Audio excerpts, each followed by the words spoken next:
Shalom Bapak Ibu. Hari ini kita akan kembali merenungkan firman Tuhan. Sebelumnya mari kita berdoa.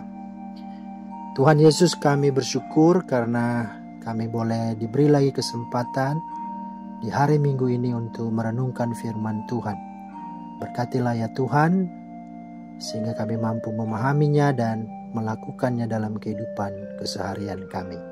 Dalam nama Tuhan Yesus kami berdoa. Amin. Bapak Ibu, ayat firman Tuhan yang menjadi dasar perenungan kita pada hari ini terambil dalam Lukas 16 ayat 19 sampai 31. Tapi kita saat ini hanya membaca ayat 19 sampai dengan ayat 22 dan sampai 23 bagian A. Ada seorang kaya yang selalu berpakaian jubah ungu dan kain halus, dan setiap hari ia bersukaria dalam kemewahan. Dan ada seorang pengemis bernama Lazarus, badannya penuh dengan borok, berbaring dekat pintu rumah orang kaya itu, dan ingin menghilangkan laparnya dengan apa yang jatuh dari meja orang kaya itu. Malahan anjing-anjing datang dan menjilat boroknya. Kemudian matilah orang miskin itu, lalu dibawa oleh malaikat-malaikat ke pangkuan Abraham. Orang kaya itu juga mati, lalu dikubur. Itulah dasar firman Tuhan pada perenungan kita hari ini. Tema kita adalah kekayaan dan kepedulian. Kekayaan dan kepedulian. Nah, Bapak Ibu yang dikasihi Tuhan, di tengah arus modernisasi dan individualistis ini menyebabkan tindakan kepedulian terhadap sesama menjadi sangat langka. Terlebih ditambah lagi di saat pandemi COVID-19 ini. Tanggung jawab untuk menumbuhkan dan mengembangkan sikap peduli menjadi suatu hal yang harus direspon oleh setiap orang percaya. Nah, untuk menjawab dan menumbuhkan rasa kepedulian kita akan sesama, maka Yesus menyampaikan akan cerita orang kaya dan Lazarus yang miskin ini. Di sini diceritakan bahwa semasa hidup si orang kaya ini setiap hari dia bersukacita dalam kemewahan dengan pakaian yang indah, disimbolkan seperti pakaian baju ungu, ya, pasti mahal, dan dia berpesta pora. Sementara Lazarus yang miskin tergeletak di lantai, bahkan menanti-nanti remah-remah makanan yang jatuh dari meja si kaya ini, bahkan dijilat-jilat lagi oleh anjing peliharaannya. Tetapi singkat cerita, baik orang kaya maupun Lazarus sama-sama mati. Lazarus mati dibawa ke sorga di pangkuan Abraham, sementara orang kaya ini mati dan masuk ke neraka. Tetapi ketika dimensi kekekalan itulah ada perbedaan. Lazarus berbahagia sementara orang kaya ini hidup dalam penderitaan. Nah, saudara yang dikasihi Tuhan, walau si orang kaya ini telah menyesali perbuatannya kepada Lazarus, bahkan merindukan supaya saudara-saudaranya yang masih hidup di dunia untuk tidak seperti dia. Tapi apalah daya, itu semua sudah terlambat. Tidak ada kesempatan lagi. Karena itu berdasarkan cerita orang kaya dan Lazarus yang miskin ini, ada 3 pesan Tuhan tentang kepedulian, berkaitan juga dengan berkat atau kekayaan yang Tuhan percayakan dan berikan.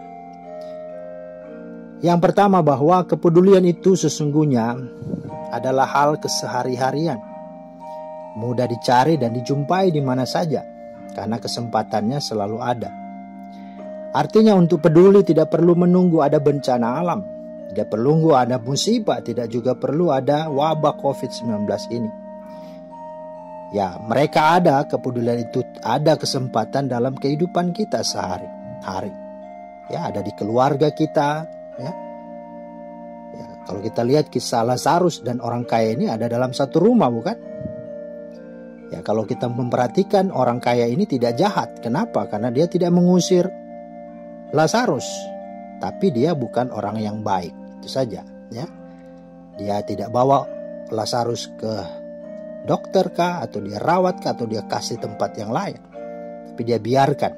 Itu artinya dia tidak jahat, tapi dia bukan orang yang baik. Nah, ilustrasi orang muda kaya, ya ada yang protes kepada Tuhan. Kalau kita mendengar atau pernah ya mendapatkan ilustrasi ini, dia berkata kepada Tuhan ketika dia melihat orang miskin tergeletak di satu toko atau satu emperan jalan. Dia berkata, Tuhan, mengapa engkau biarkan dia hidup menderita? Kalau dia sudah seperti ini, buat apa dia dilahirkan ke dunia ini? Sementara dia memprotes Tuhan, ya malaikat Tuhan datang dan berbisik kepadanya, bukankah saya sudah menciptakan kamu dengan memberi kau kekayaan? Artinya, ya tugas kita lah untuk memberikan, untuk peduli, untuk mengasihi mereka. Karena Tuhan sudah menitipkan berkat untuk mereka kepada kita. Jadi Bapak Ibu yang dikasih Tuhan, bersyukurlah bahwa ada orang susah, ada orang miskin, ada orang yang papa. Ada untuk apa? Untuk supaya kita menjadi baik dan juga minimal melatih kepekaan kita dan menjauhkan kita dari ketamakan. Karena segala hal yang Tuhan ciptakan itu ada baiknya, apapun itu. Nah, hal yang kedua, ya, dengan adanya kisah ini, Tuhan hendak membawa kita untuk memahami kepedulian, bahwa kepedulian itu bukan soal mampu atau tidak mampu, tetapi soal mau atau tidak. Mother Teresa pernah berkata, kita tidak bisa melakukan pekerjaan-pekerjaan yang besar, tapi kita hanya bisa melakukan pekerjaan-pekerjaan yang kecil, tetapi dengan cinta atau kasih yang besar. Hal inilah yang tidak ada pada orang kaya. Si orang kaya ini masuk neraka karena ia mengubah fungsi kekayaan itu bukan sebagai alat, tetapi sebagai Tuhan dan tujuan. Pada dasarnya Allah tidak pernah anti terhadap orang kaya, sebab Allah adalah Allah untuk semua orang, dan dia memberkati apapun latar belakangnya. Tetapi Allah anti atau Allah tidak suka adalah orang-orang kaya yang tidak mau berbagi, yang kikir dan serakah, apalagi bila sampai memeras dan menindas sesamanya yang miskin.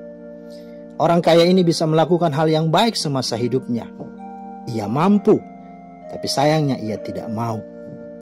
Ia memiliki harta yang melimpah yang dapat dipakai untuk memuliakan Allah, tetapi ia melupakannya. Ia punya kesempatan untuk menolong orang yang lemah dan berkekurangan, tetapi dia tidak menggunakan kesempatan itu. Karena itu, hati-hatilah dengan kekayaanmu, karena itu akan menggantikan posisi Tuhan dan kehendak Tuhan yang sesungguhnya utama dalam hidupmu. Nah, hal yang ketiga yang Tuhan mau ajarkan dari kisah ini adalah bahwa kepedulian itu sejatinya bukan hanya soal sosial, tetapi evangelikal. Bukan hanya bicara keselamatan dari lapar dan kemiskinan yang bersifat karitatif, melainkan keselamatan dari dosa dan maut yang bersifat transformatif. Memberitakan Injil adalah pada waktu hidup dan bukan sesudah mati. Orang kaya itu menyadari hal itu, tetapi sayang, dia menyadarinya setelah dia sudah mati. Artinya tidak ada lagi kesempatan baginya untuk melakukannya. Dia sudah terlambat. Karena itu sebagai kesimpulan, mari selama diberi hidup, selama diberi kemampuan, apakah itu uang, apakah itu tenaga, dan lain-lain, mari kita berbuat baik. Kita peduli, jangan menunda-nunda. Dan gunakanlah kesempatan yang Tuhan berikan untuk memuliakan Tuhan dengan mempedulikan sesama. Yang kedua, dalam hidup ini janganlah merendahkan dan melukai orang lain. Hari ini mungkin kita begitu perkasa dan hebat, tetapi belum tentu waktu selanjutnya. Ingat filsafat India, burung waktu hidup memakan semut, tetapi ketika burung mati, semut memakannya. Jadi ada saatnya kita di atas, tapi juga ada saatnya kita di bawah. Karena hidup itu berputar. Karena itu mari kita sadari bahwa kita tidak bisa hidup dengan kekuatan kita sendiri. Dan yang ketiga, kelak kehidupan ini harus kita pertanggungjawabkan di hadapan Tuhan. Kita harus betul-betul siap. Nah, pertanyaannya, sudah siapkah kita? Mari kita renungkan itu. Dan kesempatan kita ada, marilah kita semakin peduli dan mengasihi semua orang. Tuhan memberkati. Amin.